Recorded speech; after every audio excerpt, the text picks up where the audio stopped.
वो माता जी के पास से मैं आई हूँ। और जिन माता जी के चरणों में इतनी ऊर्जा है, जिनके मन में गुरु आज्ञा का रक्त रहता है, वो है आदर्शवती माता जी। जिनकी सांस सांस में गुरु बसते हैं, वो है मेरी प्यारी आदर्शवती माता जी। उन माता जी का आशीर्वाद लेकर के आए। और मैं चतुर्मास स्थापना कर रही थी। मैंने रन्नो दीदी से कहा, रन्नो, वैसे उनको घर में लोग रानू कहते हैं और हमारे संघ में रन्नो कहते हैं, बाकी उनका घर का नाम रानू दीदी है। तो मैंने कहा माता जी को फोन करके बहनों से कहलवा दो कि माता जी मुझे स्थापना का आशीर्वाद दो और आपके चरणों में कोटि सा नमस्कार करके वंदना करके चरण स्पर्श करते हुए मुझे आशीर्वाद दें। वो मेरी गुरु है, वो मेरी माँ है, सब कुछ तो है, क्योंकि गुरु ने उन्हें मुझे सौंपा था, माता जी को सौंपा था और बहनों को भी सौंपा था, आरिकाओं को सौंपा था। 2 दिन से मैं माता जी को बहुत याद करती हूँ और रात में माता जी की बहुत याद आती है। परसों में 4 बजे स्वामी करके 4:30 बजे में सोई थी। माता जी को बहुत उनकी ऊर्जा, उनकी विशुद्धि, उनकी भक्ति, मीरा की भक्ति तो प्रसिद्ध हो गई, लेकिन माता जी की भक्ति जो है वो अमर भक्ति है। उनकी भक्ति हम लोगों ने पटवारा जी में देखी और जो उनसे मुझे सीखने मिला मैं कभी नहीं भूल सकती। माता जी के पास जब मैं सोई तो मैंने देखा कि माता जी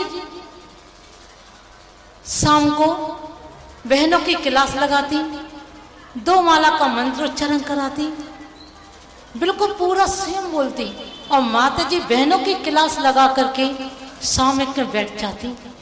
माता जी 11:30 तक सामयिक करती हैं। कितने? मैं एक दिन गई तो उनको देखा, अकेली बैठती थी, मैं देखा उनके हाथ में मच्छर बैठे। तो मैंने एक अमृत धारा की शीशी रखी थी, उससे मैंने मच्छर ऐसा भगा दिया। माता जी ने तुरंत यूं किया, उनने मच्छर नहीं भगवाने दिए। जिस जून और मई की गर्मी में हम लोग छत पर या आंगन में सोते थे, वो माता जी कमरे के अंदर सोती थी। जब मैं उनके पास सोई तो नींद खुली तो माता जी 2 बजे सामायिक करने के लिए बैठ गई थी। कितने बजे सोई? 11:45 तक सामायिक और फिर स्वाध्याय, फिर शंभु देख के नहीं, अंधकार में बिना देखे स्वाध्याय किया और शंभु पड़ा। वो 11:45 बजे सोई और वो माँ 2 बजे उठ गई।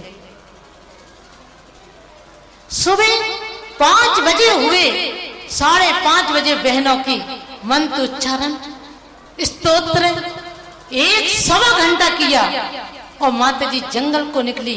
20 मिनट तक उन्होंने देव वंदना करी।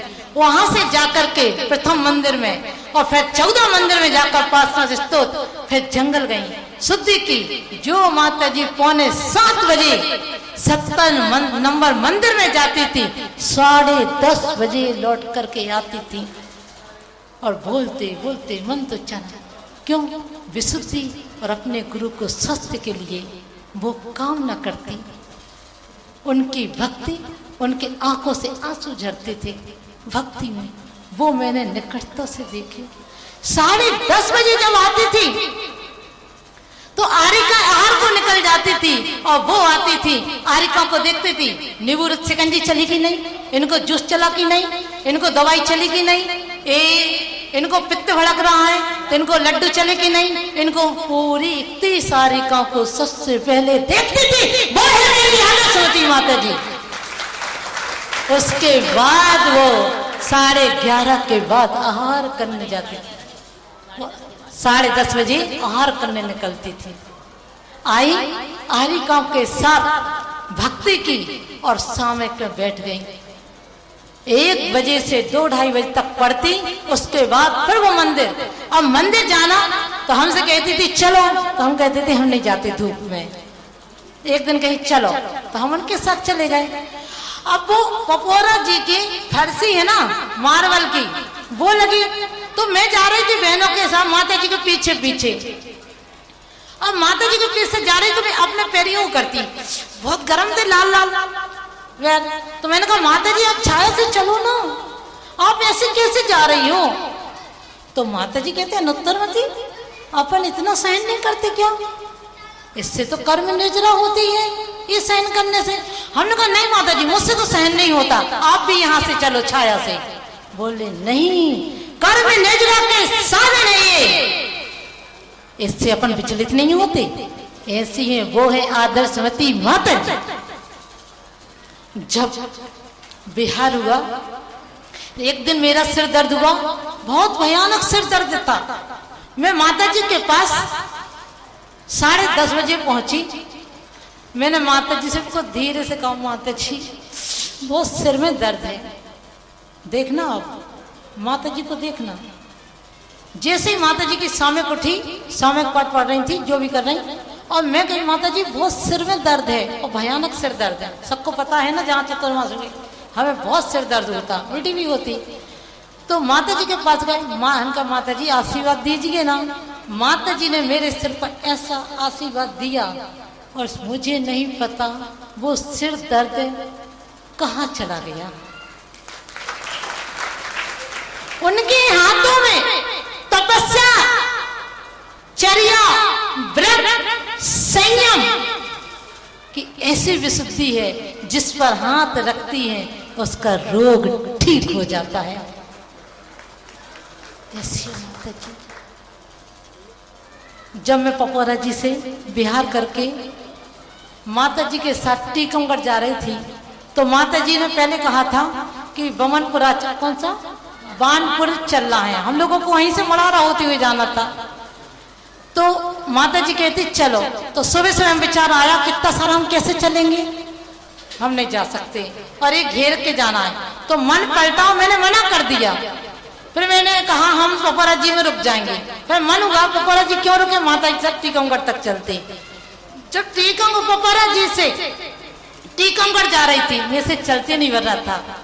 तन की माता जी आपको 17.5 किलोमीटर चलना है, और आप हमारे साथ धीरे चलोगी नहीं, आप निकल जाइए। तो माता जी कहती अनुत्तरवती मैं तो बिल्कुल धीरे ही चलती हूँ। सोचो एक कारिका को ले जाना है तो वो क्या बोली, मैं धीरे ही चलती हूँ। उन्होंने मेरा हाथ पकड़ा और बोले चलो अनुत्तरवती, और मैंने उनका हाथ पकड़ा, टीकमगढ़ तक मुझे ले गई, और वो बानपुर चली गई 17.5 किलोमीटर, और हम रुक गए टीकमगढ़ में। टीकमगढ़ में रुके और मेरे आंसू नहीं रुके। मैंने कहा माँ मुझे ले जा रही थी बानपुर, और मैं यहाँ रुक गई। इतने आंसू गिरे, महाराज जी थे, विश्रांत सागर जी, निर्विक सागर जी, मेरे आंसू नहीं रुक रहे। मैं कोशिश कर रही हूँ, रुक ही नहीं रहते। मैंने माता जी से कहा नहीं माता जी मैं तो माता जी के पास जाऊंगी, और मैंने टीकमगढ़ में आहार किए। माता जी ने कहा मैं ले चलूंगी, तुम आहार कर लो, और माता जी ने मुझे आहार किए, और हम लोग 11:30 बजे निकले, और 11:30 बजे निकले, और वो माता जी की क्योंकि लगन तो थी वहां की, और मैं 3:30 बजे माता जी के पास पहुंच गई। कहा रास्ते में शामिल करी 1 घंटा, और चले गए हम लोग बानपुर, और माता जी वही मीरा बनी, बस वो माला कर रही थी, पारसनाथ स्तोत्र पढ़ रही थी। जब मैंने देखा तो मेरे सारे दर्द चले गए। माता जी ने इशारा किया अनुत्तरवती वैयावृत्ति करा लो। मैंने कहा नहीं कराना, हो गई हमारी वैयावृत्ति। सोचो एक शिष्य वो होता है, शिष्य 3 प्रकार के होते हैं। एक शिष्य वो होता है जो गुरु की आज्ञा का और गुरु के सिद्धांतों का पालन नहीं करता। एक शिष्य वो होता है कि गुरु की आज्ञा का जैसा कहा वैसा पालन करता है, और एक शिष्य वो होता है कि गुरु की आज्ञा, गुरु के सिद्धांत, और जो गुरु ना कहे उसका भी बिल्कुल जैसा कहा, गुरु के भावों को समझता है। एक शिष्य वो होता है गुरु से तारतम्य रहता है, उनसे जुड़ा रहता है, उनके भावों से जुड़ा रहता है, और जो गुरु सोचते हैं, कहते नहीं है, तब भी वो शिष्य समझ जाता है। वह शिष्य कौन है? वो है मेरी आदर्शमती माता जी। ऐसी माँ के बारे में मैं क्या कहूं बंधुओं। जितनी तेजी से दौड़ूं उतनी तेजी से दौड़ा करती याद तुम्हारी, जब जब मैं मुड़कर देखूं पीड़ा करती याद तुम्हारी। आसमान में देखूं तो माँ गुरु, इसके अलावा हम लोग के जीवन में कुछ है ही नहीं। उनकी विशुद्धि, उनकी चर्या, उनकी तपस्या, उनका सब कुछ लेकर के मैं खिमला सा आई हूँ। और गुरु जी ने मुझे जो दिया है वह दिया है, संयम का दिया है बंधुओं। अब मैं क्या बोलूं। वो दिव्य चेतना गुरुवर आचार्य श्री विद्यासागर जी महाराज और माँ आरिका माँ आदर्शमती माता जी, देखो आचार्य श्री जी हमारे आधार हैं। माँ मुझे छाया देती है, अपूर्वमती मेरा हाथ पकड़ के चलती है, आगाधमती हमें पीछे से धक्का देती, चलो आ गया। आचार्य श्री जी मुझे आधार देते हैं, माँ मुझे छाया देती है, अपूर्वमती मेरा हाथ पकड़ती, आगाधमती मुझे धक्का दे करके चलाती हैं। और आज माता जी के पास से मैं आई हूँ, और संध्या दीदी और हम लोग समकालीन हैं। आदर्शमती माता जी ब्रह्मचारिणी और पूर्णमती माता जी ब्रह्मचारिणी, वो बड़ी बड़ी बहनें के साथ हम भी एक छोटे से आए थे यहाँ पर, और 52 बहनें थी। खिमलासा की जो मैंने प्रभावना देखी थी वो प्रभावना मुझे आज भी है। 52 बहनें थी, 30 चौके लगे थे। कितने? 30 चौके लगे थे। जब मैं पपोरा जी से यहाँ आ रही थी, और गुरु जी का संकेत था कि आपको खिमलासा जाना है, लेकिन बड़ी माता जी की इच्छा थी और हमारी उत्कृष्ट इच्छा थी कि मैं माँ के चरणों में चतुर्मास करूं, लेकिन आचार्य ने कहा खिमलासा ही जाना है। जब पपोरा जी में अचल सागर जी महाराज आदि मिले, विमल सागर महाराज जी, तो बोले माता जी आप खिमलासा जा रही हो? मैंने कहा हाँ। बोले माता जी वहाँ की समाज ने इतना दान, करोड़ों का दान निकाल चुके हैं, अब वो कैसे करेंगे चतुर्मास में? तो माता जी ने एक ही शब्द बोला था, महाराज जी हम दान नहीं, हम धर्म कराने के लिए जा रहे हैं। और जब पहली बार जब आपके नगर में मंदिर में प्रवचन हो रहे थे, तो मैंने ये कहा था चेहरा आपका उतरा हुआ नहीं चाहिए, सबके चेहरे हंसमुख चाहिए। चतुर्मास कराना है, बोलो कहाँ है खिमलासा वाले? मैंने क्या कहा था, आपका धन नहीं चाहिए, आपका मुस्कुराता हुआ चेहरा चाहिए। और इन एको से कहना चाहते हैं और पूरी समाज से कहना चाहते हैं कि मुझे पैसा एक भी नहीं चाहिए, एक भी बोली नहीं चाहिए, लेकिन पूरे जन मुझे पंडाल में चाहिए।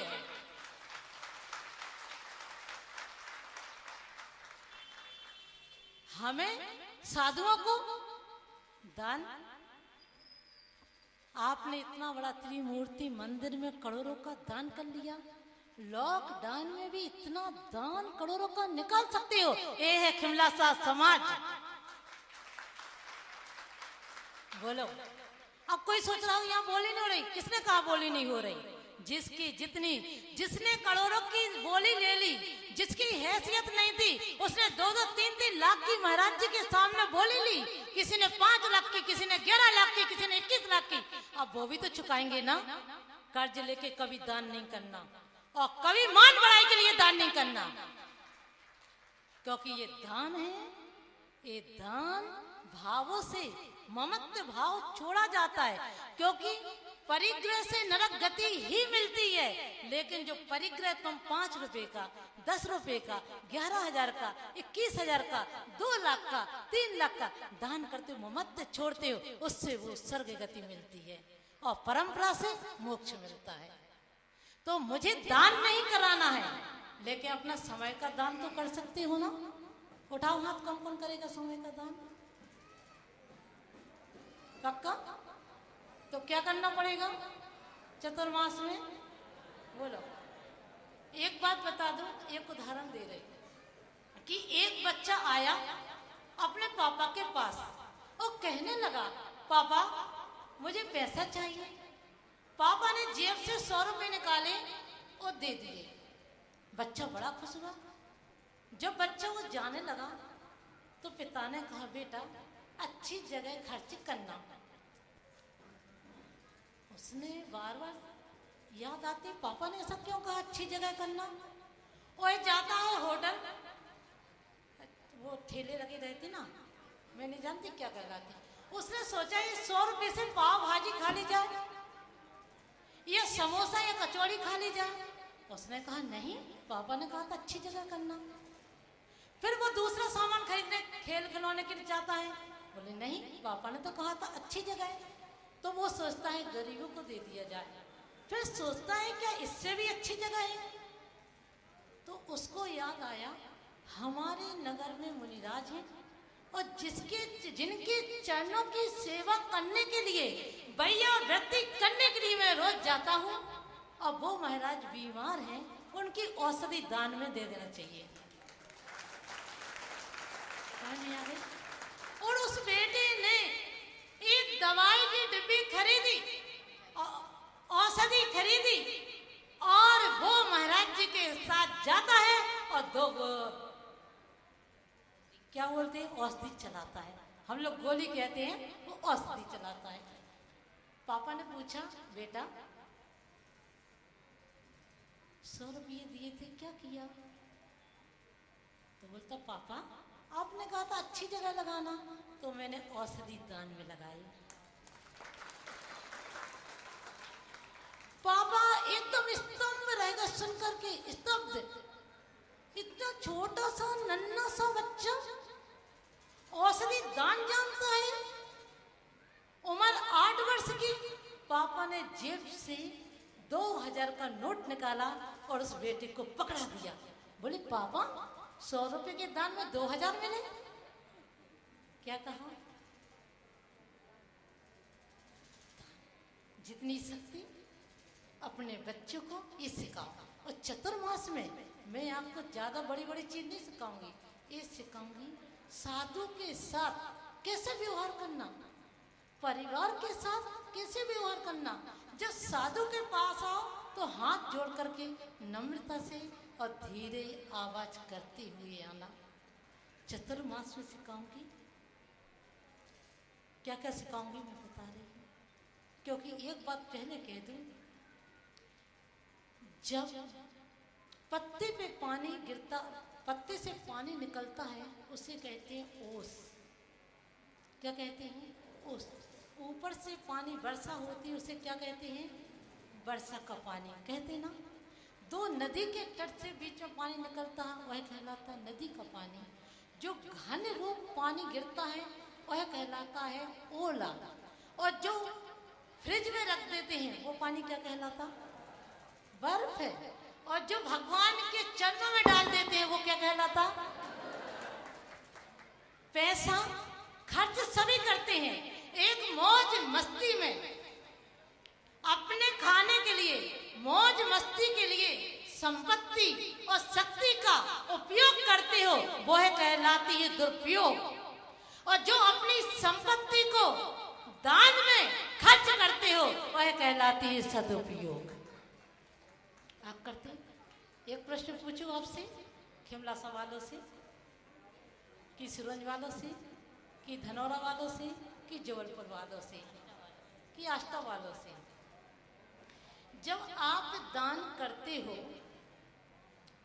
तो संपत्ति घटती है या पुण्य बढ़ता है?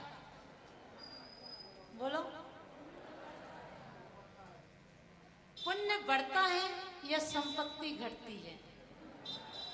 जिसके मन में ये आता है दान देने से संपत्ति घटती है, तो उसके मन मन में उत्साह नहीं रहता। और जिसके मन में ये आता है दान देने से पुण्य बढ़ता है, उसके मन में उत्साह होता है। क्या होता है? उत्साह होता है। आपको क्या करना है? उत्साह बढ़ाना है। मैं ये नहीं करती दान, क्योंकि दान तो दिलाऊंगी, चाहे वो 1 रुपए का हो, चाहे वो 5 रुपए का हो, चाहे 10, क्योंकि जिसको तुम प्राणों से भी प्यारा मानते हो, उस प्राणों से प्यारे धन का दान करा के तो मैं स्वर्ग गति तो पहुंचाऊंगी और परंपरा से मोक्ष भी पहुंचा दूंगी। एक गुरु कहते मेरे, कौन कहता है? गुरु कहते हैं। और दान से जोड़ेंगे, कोई भैया वृत्ति से करेगा, तो कोई आहार दान देगा, तो कोई औषधि दान देगा, तो ज्ञान दान देगा, और एक दान कौन होता है? अभय दान। ये चारों दान शास्त्र में आए हैं। बस इतना ही कहूंगी बंधुओं, गुरु ने मुझे खिमलासा भेजा है और मैं खिमलासा में आऊंगी, और बड़ी माता जी ने पहले दिन ये कहा था, न मैं सोऊंगी और न सोने दूंगी, कहा था, याद है? किसको से याद है? बोलो।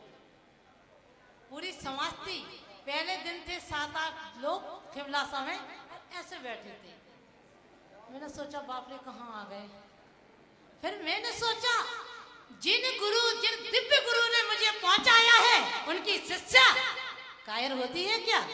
मैं पूरी खिमलासा समाज को एक छत के नीचे ला करके रहूंगी। और कल से इसको सुन लो, आज चतुर्मास तुम लोगों का हुआ, 2 दिन पहले हम लोगों का हुआ था। और कल से अगर तुम लोग एक छत के नीचे नहीं आओगे तो तुम लोग देख लेना। सुन रहे हो? हाथ उठाओ। उस दिन तुम लोगों ने आश्वासन किया था, याद है? हाथ में क्या था? हाथ में क्या था? 150 घर, मतलब 150 घर पूरे। अभी तक हमने 3 दिन तक कोई इसकी कार्रवाई नहीं करी। अब कल से देखो कैसी क्लास लगना है बहनों की। और जो बहनें क्लास पढ़ रही हैं, इतना उत्साह, ऐसा लगता है इन बहनों को तो 4 घंटा भी दे दो तो कम पड़ेंगे। और आज मैंने इनको यही शिक्षा दी क्लास में कि तुम्हें यहाँ कैसे आना है, कैसे भैया वृत्ति करना, सिर्फ घर में जाना है तो एक धर्मशाला समझ करके जाना है, बाकी तुम्हें साधु के पास रहना है। सिर्फ खाने के लिए थोड़ा सा काम करो और आ जाओ। इसके लिए चतुर्मास में इनको बहुत सीखना है। यही करोगे ना? अब मैं गुरु के बारे में क्या बोलूं? जिन दिव्य गुरु ने हम लोगों को खिमलासा पहुंचाया, और जिन माता जी के पास से हम आए हैं, वो माता जी का नाम बता सकते हो आप लोग? वो कौन है? आदर्शमती माता जी। वो मेरी माँ है। जब मैं पपोरा जी में पहली बार व्रत लिया था तो गुरुजी ने आदर्शमती माता जी जब स्नेह दीदी थी तो उनको बुलाया और कहा, ये छोटी छोटी बहनें आई हैं, इनको तुम्हें संभालना है। क्या बोला था? गुरुजी ने बोला था। आदर्शमती माता जी ब्रह्मचारिणी और पूर्णमती माता जी ब्रह्मचारिणी, वो बड़ी बड़ी बहनों के साथ हम भी एक छोटे से आए थे यहाँ पर, और 52 बहनें थी। खिमलासा की जो मैंने प्रभावना देखी थी वो प्रभावना मुझे आज भी है। 52 बहनें थी, 30 चौके लगे थे। कितने? 30 चौके लगे थे। जब मैं पपोरा जी से यहाँ आ रही थी और गुरुजी का संकेत था कि आपको खिमलासा जाना है, लेकिन बड़ी माता जी की इच्छा थी और हमारी उत्कृष्ट इच्छा थी कि मैं माँ के चरणों में चतुर्मास करूं, लेकिन आचार्य ने कहा खिमलासा ही जाना है। जब पपोरा जी में अचल सागर जी महाराज आदि मिले, विमल सागर महाराज जी, तो बोले माता जी आप खिमलासा जा रही हो? तो मैंने कहा हाँ। बोले माता जी वहाँ की समाज ने इतना दान, करोड़ों का दान निकाल चुके हैं, अब वो कैसे करेंगे चतुर्मास में? तो माता जी ने एक ही शब्द बोला था, महाराज जी हम दान नहीं, हम धर्म कराने के लिए जा रहे हैं। और जब पहली बार जब आपके नगर में मंदिर में प्रवचन हो रहे थे तो मैंने ये कहा था, चेहरा आपका उतरा हुआ नहीं चाहिए, सबके चेहरे हंसमुख चाहिए। चतुर्मास कराना है, बोलो कहाँ है खिमलासा वाले? मैंने क्या कहा था, आपका धन नहीं चाहिए, आपका मुस्कुराता हुआ चेहरा चाहिए। और इन एकों से कहना चाहते हैं और पूरी समाज से कहना चाहते हैं कि मुझे पैसा एक भी नहीं चाहिए, एक भी बोली नहीं चाहिए, लेकिन पूरे जन मुझे पंडाल में चाहिए।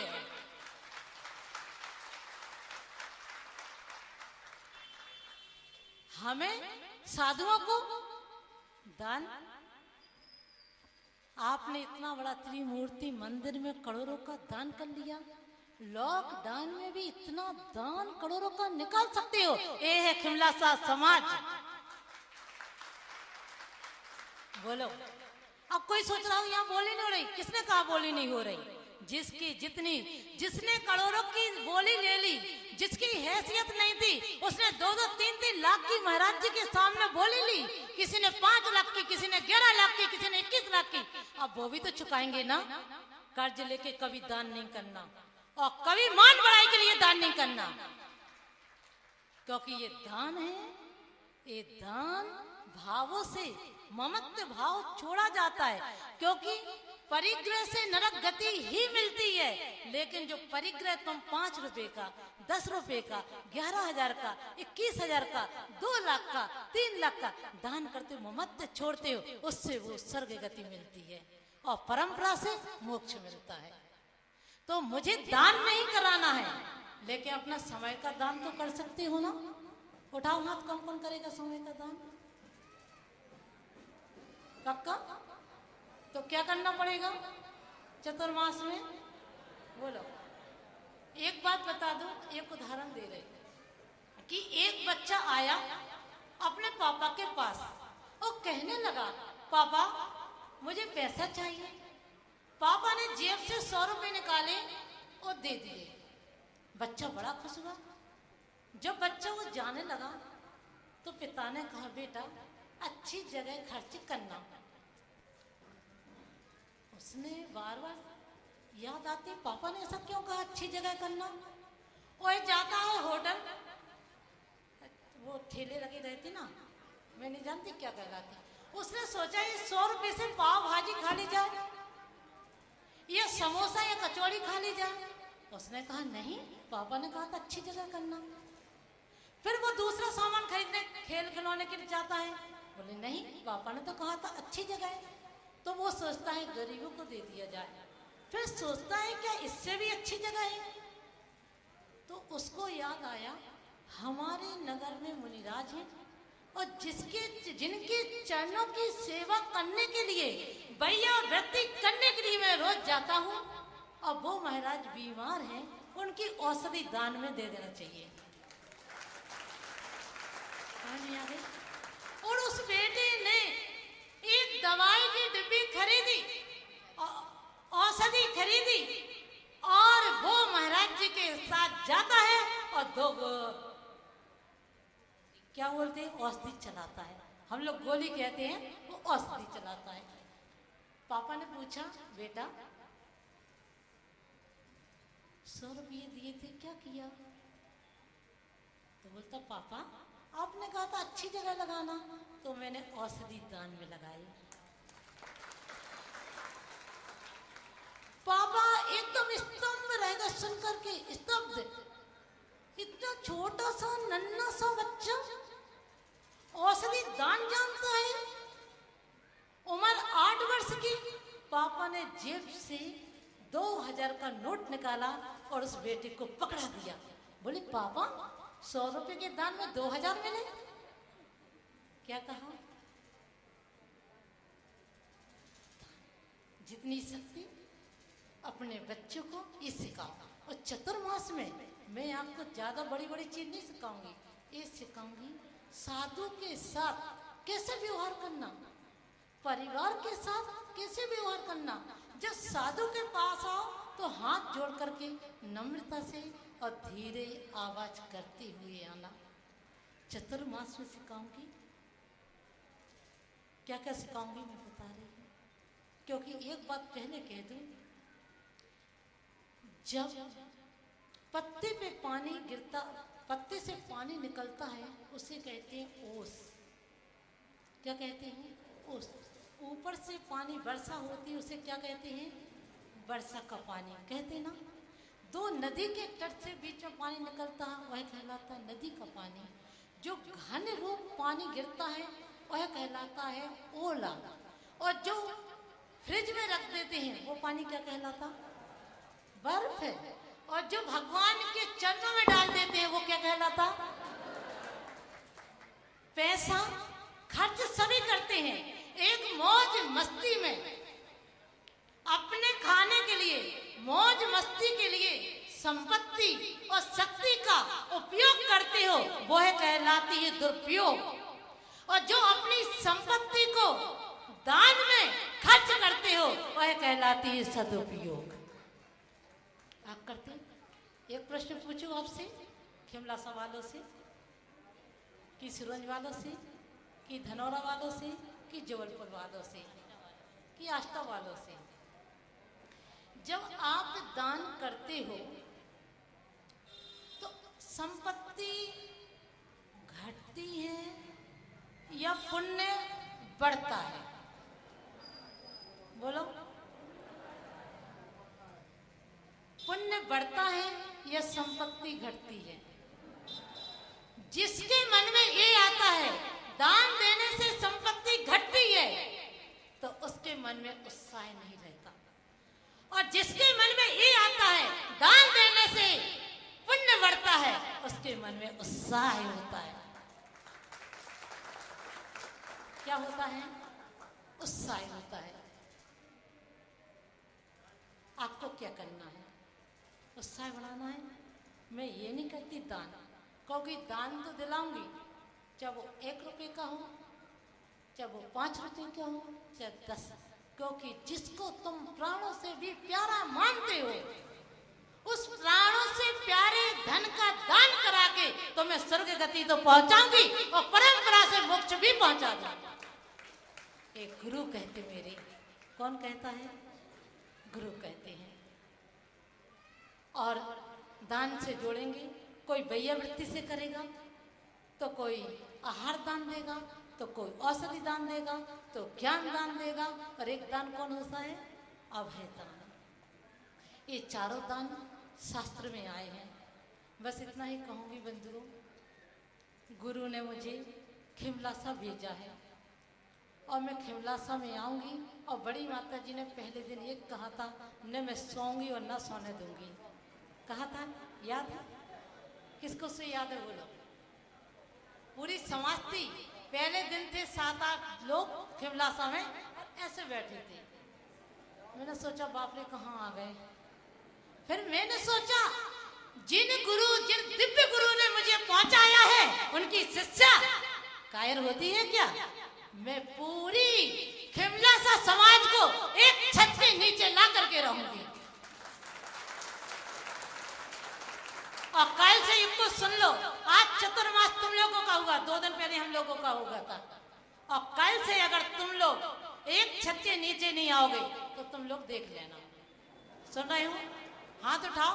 उस दिन तुम लोगों ने आश्वासन किया था, याद है? हाथ में क्या था? हाथ में क्या था? 150 घर, मतलब 150 घर पूरे। अभी तक हमने 3 दिन तक कोई इसकी कार्रवाई नहीं करी। अब कल से देखो कैसी क्लास लगना है बहनों की। और जो बहनें क्लास पढ़ रही हैं, इतना उत्साह, ऐसा लगता है इन बहनों को तो 4 घंटा भी दे दो तो कम पड़ेंगे। और आज मैंने इनको यही शिक्षा दी क्लास में कि तुम्हें यहाँ कैसे आना है, कैसे वैयावृत्ति करना, सिर्फ घर में जाना है तो एक धर्मशाला समझ करके जाना है, बाकी तुम्हें साधु के पास रहना है। सिर्फ खाने के लिए थोड़ा सा काम करो और आ जाओ। इसके लिए चतुर्मास में इनको बहुत सीखना है। यही करोगे ना?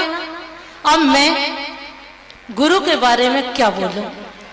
जिन दिव्य गुरु ने हम लोगों को खिमलासा पहुंचाया और जिन माता जी के पास से हम आए हैं। वो माता जी का नाम बता सकते हैं आप लोग? वो कौन है? आदर्शमती माता जी, वो मेरी माँ है। जब मैं पपोरा जी में पहली बार व्रत ले लिया था तो गुरु जी ने आदर्शमती माता जी जब स्नेह दीदी थी तो उनको बुलाया और कहा ये छोटी छोटी बहनें आई हैं, इनको तुम्हें संभालना है। क्या बोला था? गुरु जी ने बोला था